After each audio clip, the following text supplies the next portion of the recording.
Welcome to Grizz Vision on OUGrizzlies.com. I'm joined by head men's and women's golf coach Russ Cunningham. And Coach, you're getting your frequent flyer miles in, getting back from Arizona last week, where the women played in the Red Rocks Invitational in Sedona, Arizona. 12th place finish, and Elena Gerber led your team individually, shooting a second round 79, where you kind of talked about, she had it going there for a while. Talk about last weekend's tournament.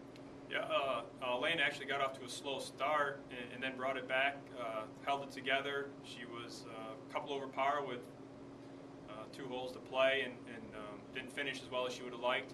But there were a lot of positives that came out of that round for her. She's happy with the way she's hitting the ball.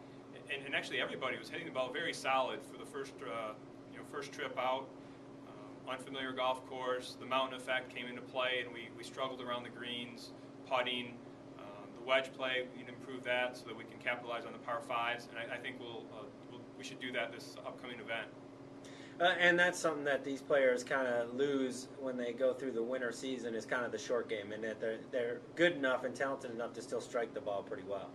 Yeah, that on top of the fact that there was an elevation change, we were nearly 4,500 feet above sea level, so the ball flew 5 to 10 yards farther, and so we just maybe didn't take into account that some of the shots, but we'll, for the most part, a lot of the players are getting back to a familiar golf course, and so we'll hopefully, do well out the Prim.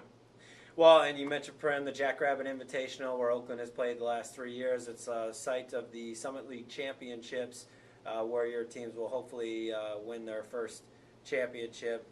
Talk about the women and the team you'll be taking out there to the Jackrabbit. Well, it's going to be 3 returners who have experience playing the golf course, and hopefully that they will help take that experience and pass it along to 2 of the newcomers. We have freshman Brandy Studer playing, and then Mariana Stepp will also be in the lineup. And with that, you have your senior Liz Ecker, junior Elena Gerber, and sophomore Cassie Coma.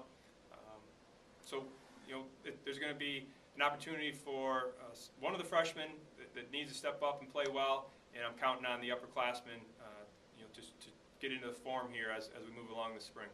It's kind of an advantage to go out there and get familiar with that course before you play in the conference championship, isn't it? It'll definitely help. It is a month apart, so there's going to be a slight difference in the way the grass and the weather will be between now and the end of April. But it should give us a level of confidence. And the biggest thing, I think, is the travel. When you head west, the 3-hour difference, that takes a lot of getting used to. The upperclassmen have that advantage, having done it several times. And for the freshmen, Brandy and Mariana, this is something that will help prepare them down the road, and not only this event, but years to come. And what was your message to the team after last weekend, and what you expect from them as you head to your second tournament in the spring? I told them to remember all the great shots that they hit. Focus on some of the areas that you can improve upon for future tournaments, and it's about having the mindset that it's just the next shot's the most important shot. Let the previous shots stay in the past, and I think if we do that, we'll continue to hit good solid shots and just hopefully hole a few more putts and take advantage of the par fives. That's a key. Coach, thanks so much for spending some time with us today, and good luck in Prim, Nevada. Thanks, looking forward to it.